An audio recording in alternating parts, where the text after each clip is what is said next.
Sunny to Rising Bharat. Last year, September 2024 में cabinet ने आयुष्मान भारत प्रधानमंत्री जन आरोग्य योजना लॉन्च की, विच वॉज 5 लाख का इंश्योरेंस मिलेगा, हेल्थ इंश्योरेंस 70 साल से ऊपर के लोगों को. You are going to be 68 this year. 2 साल में आप भी एलिजिबल हो जाएंगे. यहां पे लोगों को आइडिया नहीं है कि हम जिस सनी देओल को देखते आ रहे हैं, ये 2.5 किलो का हाथ 68 years old है. Please give me a round of applause. तो ये बताइए, ये फिटनेस का राज क्या है? आपको तो जरूरत नहीं पड़ेगी आयुष्मान भारत की. देखिए, पहले तो मुझे पता नहीं मेरी उम्र क्या है, क्योंकि कभी सोचा नहीं इसके बारे में और पता नहीं चला वक्त कब गुजर गया. मुझे तो अभी भी लगता है जितने भी मैं लोग यंग एक्टर्स के साथ काम करता हूं कि मैं उनसे कहीं कम नहीं हूं. जब शूटिंग करते हैं तो मैं उनसे कुछ ज़्यादा ही कर जाता हूं. तो ये उम्र क्या है ये मुझे नहीं पता. जब इसका एहसास होगा मे भी तब मुझे पता चलेगा कि आई एम गेटिंग ओल्ड. और यकीन मानिए, लोगों को भी एहसास नहीं है कि आपकी उम्र क्या है. मेरे को लगता तो नहीं है. क्या आपको लगता है कि मेरी उम्र क्या है? आई मीन ऑब्वियसली हम लोग बात करते रहते हैं, लेकिन मैं लगता तो वैसा नहीं हूं. अभी भी किसी के साथ पंगा लेना तो ले लूंगा. आपने हैंडपंप उखाड़ लिया, खंबा उखाड़ लिया, अब अगली फिल्म में आपको पंखा उखाड़ रहे हैं. देखिए, जब इमेज बन जाता है उखाड़ने का तो लोग उखाड़ते ही रहते हैं, खुड़वाते ही रहते हैं मुझसे.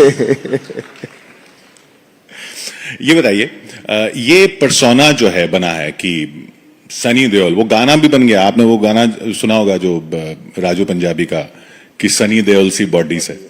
ये आपने जब सबसे पहले सुना तो कैसा लगा आपको? पहले मैं जब सुन रहा था तो मैं सोचा ये मेरे बारे में ही है क्या है. पर आहिस्ता आहिस्ता समझ में आया क्या है. और इट्स वेरी कॉम्प्लीमेंटिंग. और मैं क्या कह सकता हूँ, लोगों का प्यार है और चीजें बनती रहती हैं. आपने ये सोच के बनाया पर्सोना? कभी सोचा कि ऐसा पर्सोना बनाऊं, मतलब मसल्स और मस्कुलर माचो इमेज? नहीं, कुछ ऐसा सोचा तो नहीं था, बट हमारे जेनेटिकली हम हैं ही वैसे, पापा से चलते आ रहे हैं. और ऑब्वियसली हमारा जिस तरह की फैमिली है, हम हमेशा सच्चाई के साथ ही चलते हैं. और जब भी कोई 2.5 किलो के हाथ की बात करता है, मैंने बात 2.5 किलो के हाथ की नहीं है, बात आपकी सच्चाई की, आपकी ताकत, उसमें ताकत होती है. और बहुत कम लोगों को पता है कि आपने एक्टिंग की ट्रेनिंग ली. आप एक्टिंग स्कूल गए इंग्लैंड में. वो कैसे हुआ था? खैर, क्या वेरी शायद दिखता भी है कितनी बार, और मैं हूं भी बहुत. और जब मैंने अपना करियर शुरू किया था तो मैं इंडिया में नहीं कर पा रहा था, बिकॉज लोग जानते थे और पापा, मैं उनका बेटा हूं, तो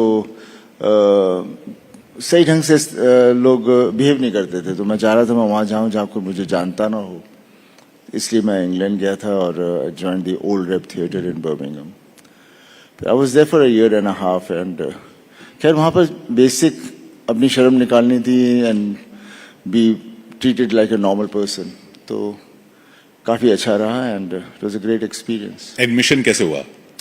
एडमिशन मैंने उस वक्त, जब शशि कपूर जी थे, वो वहाँ किसी को जानते थे, तो उनके थ्रू मुझे एडमिशन मिली थी. शशि कपूर जी? हाँ जी. तो उन्होंने रिकमेंड किया कि?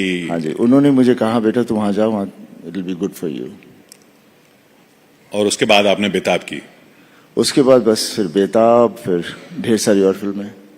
और वो जो कहानी है कि बेताब के लिए आपका लिए दूध आता था लंदन से? नहीं, ये सब बातें अजीब अजीब सी बातें मैंने तो कभी सुनी नहीं. लेकिन लोग, आई मीन, जब एक दफ़ा आप you become a popular public figure, तो बातें फिर बननी शुरू हो जाती हैं. ये बताइए, अब आपकी जो फिल्म आ रही है, ये साउथ के प्रोड्यूसर्स के साथ आप कर रहे हैं जिन्होंने पुष्पा 2 बनाई, तो सबसे बड़े वालों को आपने पकड़ लिया. पर ज्यादातर जो हिंदी फिल्म में एक्टर्स जो कर रहे हैं साउथ के, वो रीमेक्स कर रहे हैं.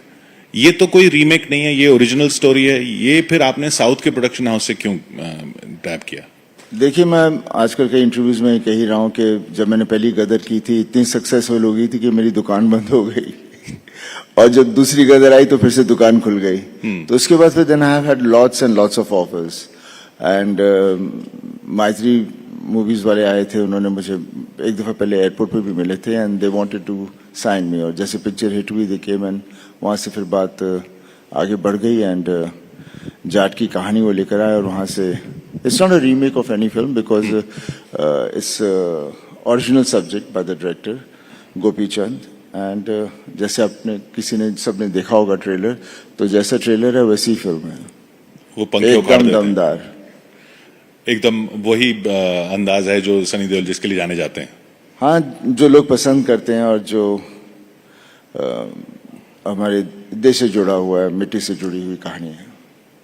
तो ये बताइए, ये कहते हैं कि हिंदी फिल्म इंडस्ट्री जो है वो ऑडियंस से कट गई है, और लगता भी है, दिखता भी है, फिल्में जिस हिसाब से नहीं चल रही हैं, जबकि साउथ इंडियन फिल्म्स चल रही हैं। अब आप साउथ के साथ काम कर रहे हैं, तो क्या फर्क लगता है आपको? क्यों हिंदी फिल्में, क्या प्रोड्यूसर्स समझ नहीं पा रहे अब?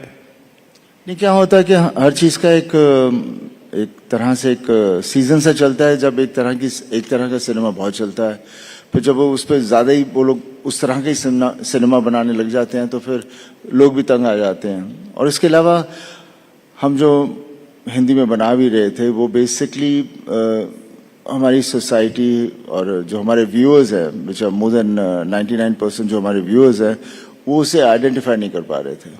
इसलिए साउथ की फिल्मों को हम लोग रीमेक करते थे या उनको डब करके यहाँ लगती थी, और वो ऑडियंस को उनकी भूख जो थी उन्हें वहाँ पर फुल सेटिस्फैक्शन मिल रही थी।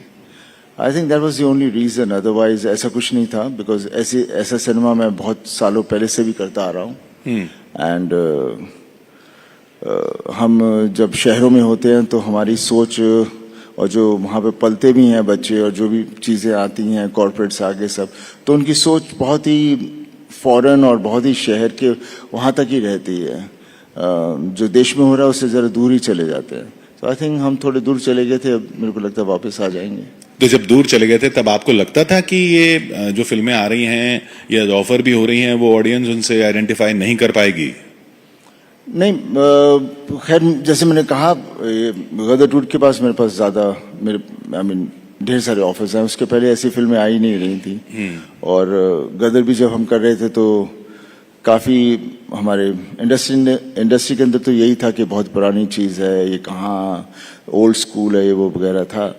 लेकिन जब जनता को जो चाहिए था, जनता ने कहा नहीं भाई हमें तो यही चाहिए, तो वहाँ से फिर हमारे प्रोड्यूसर्स की, हमारे फिल्म मेकर्स की थोड़ी सोच बदलनी शुरू होगी। एंड आई एम श्योर ये साल या अगले साल तक सब्जेक्ट्स उस तरह के आएंगे जो which will reflect our society, reflect our country. अब आपकी जो और फिल्में आ रही हैं, आप रामायण में काम कर रहे हैं। जी हाँ।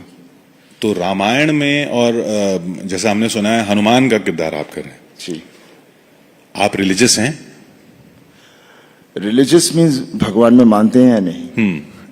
कौन भगवान में नहीं मानता? और हम हैं,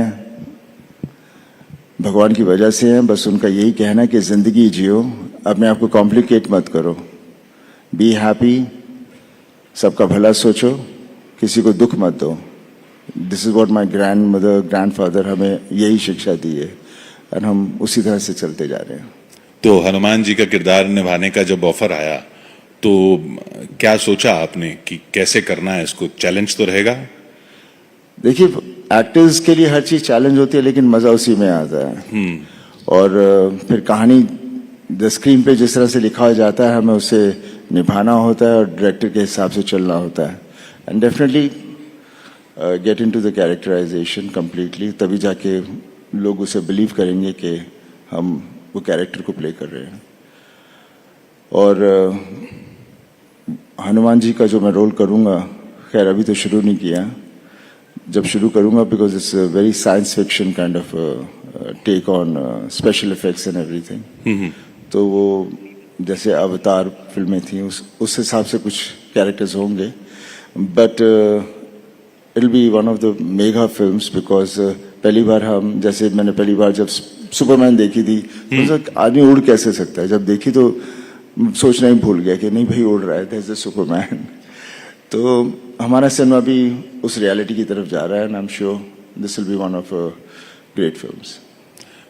किसी की छवि ध्यान में रहेगी हनुमान जी का रोल करते वक्त, क्योंकि एक जमाना है पिछली जनरेशन का जिसने दारा सिंह जी को देखा है हनुमान के रोल में और बहुत बार देखा है। देखिए, हनुमान जी के उनके बारे में सोचकर और वो उन्होंने जो जो चीज़ें की हैं, जो उनकी कहानियां हैं, जिस तरह की चीज़ें थी, बस उसे अपने अंदर रखना है और बाकी फिर रब नाल है, will try to live up to the character. कोई खास तैयारी उसके लिए? नहीं, ऐसा कुछ नहीं, ऐसा कुछ नहीं। मैं कभी कोई खास तैयारी नहीं करता, हो जाती है। ये बताइए, बॉबी देओल तो विलन बन के बहुत बड़े स्टार फिर से हो गए।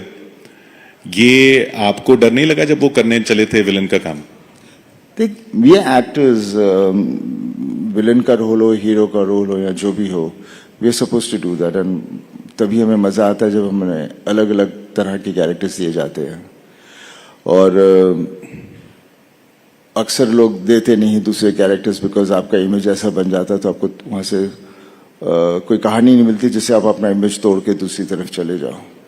एंड आई थिंक बॉबी को ये मौका मिला और बॉबी ने उसे बहुत अच्छी तरह से किया है। और ऑब्वियसली जब वो आश्रम भी कर रहे थे तो उन्होंने कहा, भैया प्लीज आप लोग देखना मत। But then obviously he is playing the character and he justifies it. और लगता नहीं ये बॉबी है, लगता है ये वो वही कैरेक्टर प्ले कर रहा है। तो आप देखते नहीं है फिर वो फिल्में जिसमें वो विलन होते हैं? हाँ जी। वो आप फिर देखते नहीं है जिसमें वो विलन होते हैं? ऐसा नहीं है, देखता नहीं हूँ, बट आश्रम नहीं देखी, लेकिन एनिमल देखी। But then again being the family, तो जब उसको मारे तो बड़ा गुस्सा बड़ा आया था। बिकॉज ये पर्सनल हो जाता है आदमी, वैसा कुछ नहीं। आप कभी करना चाहेंगे विलनस रोल? हाँ जरूर, why not. If a producer कोई सब्जेक्ट लेकर आए, I would love to do it. ये बताइए, मल्टी स्टारर फिल्मों का जमाना हुआ करता था, फिर से बीच बीच में आता है। आप कोई किसी खास स्टार के साथ करना चाहेंगे फिल्में?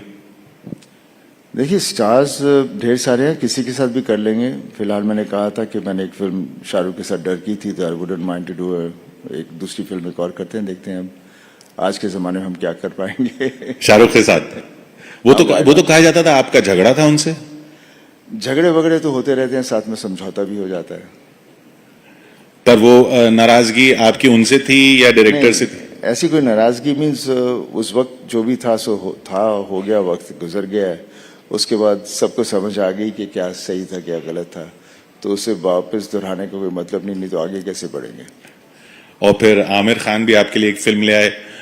जी हाँ, ये हमारी फिल्म है जो है जिसने लाहौर नहीं देखा, एंड वो प्ले है जो कई सालों से हम लोग कोशिश कर रहे थे उससे बनाने का, लेकिन बिकॉज सक्सेस नहीं था तो फाइनेंशियली उसे बनाना मुश्किल हो रहा था। जैसे गदर चली तो obviously we were very delighted कि कोई बनाएगा, and Aamir was the first person जो आया कि मैं एक बनाना चाहता हूँ। मतलब why not, we been waiting to do this film. And Raj और हम दोनों ने 3 फिल्में की हैं, उसके बाद हमने कई सालों से कुछ किया नहीं है। So from the fan point of view, people out there they would love to see us together. तो उस तरह से ये सिलसिला शुरू हुआ। चलिए, ऑडियंस बहुत इंतजार कर रही है आपसे कुछ सवाल पूछने के लिए। Can we have some audience questions please? Audience बहुत ही चुप है। सत श्री अकाल पाजी। सत श्री अकाल। सत श्री अकाल। I am all together from Punjab Phagwara. इथे दिस वन लेफ्ट राइट मैंने समझ।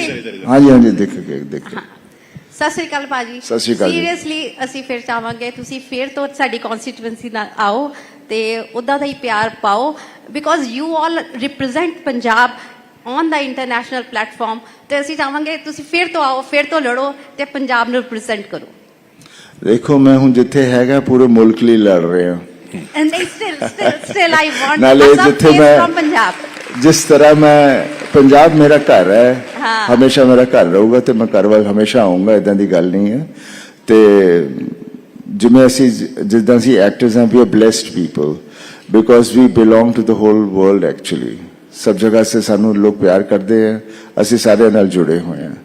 तो जिथे भी जो भी जिमें भी मैनू आजकल मैं जिथे असी पहुंचे भी हुए हैं जिस हाइट ते, ਉਹ ਲੋਕਾਂ ਦਾ ਪਿਆਰ ਹੀ ਹੈ ਕਿਉਂਕਿ ਜਿੱਦਾਂ ਦੇ ਕੈਰੈਕਟਰਸ ਅਸੀਂ ਪਲੇ ਕੀਤੇ ਹੈ ਉਹਨਾਂ ਦੇ ਦਿਲਾਂ 'ਚ ਬੈਠ ਗਏ ਹੈ ਸੋ ਅਸੀਂ ਉਹਨਾਂ ਨੂੰ ਐਂਟਰਟੇਨ ਕਰ ਰਹੇ ਹਾਂ ਜਿਵੇਂ ਮੈਂ ਕਿਹਾ ਨਾ 99% of the audience out there is wants relief, wants something to believe in and wants to, they know कि ये सच नहीं है लेकिन for that moment they want to get the excitement.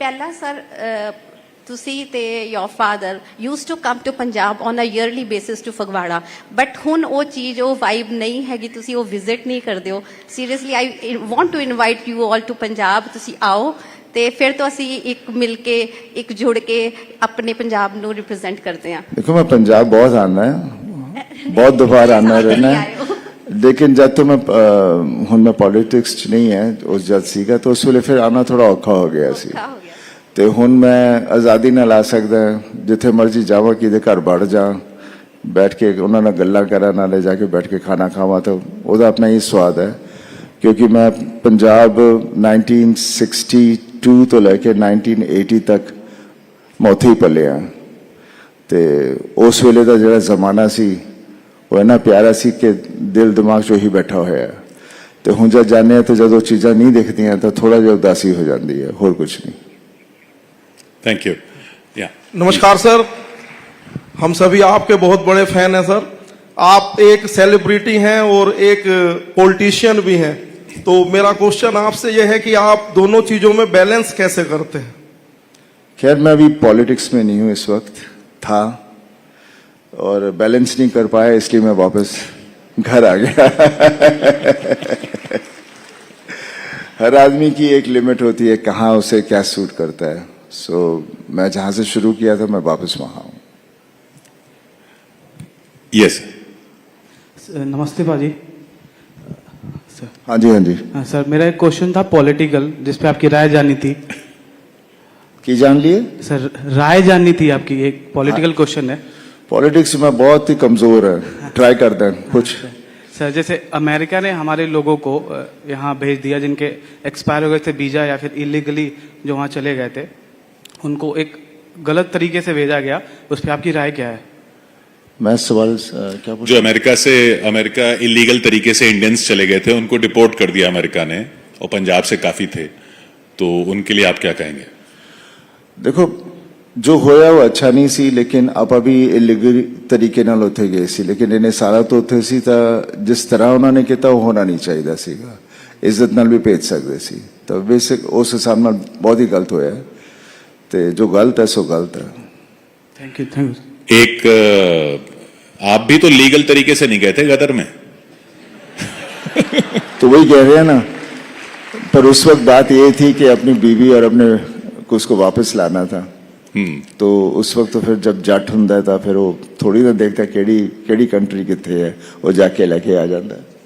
तो इसी बात पर चलते चलते उसी फिल्म का वो डायलॉग हो जाए जो राइजिंग भारत पे बिल्कुल सूट करता है, हिंदुस्तान जिंदाबाद था, जिंदाबाद है और जिंदाबाद रहेगा। Thank you so much Sunny Deol. Thank you. Sir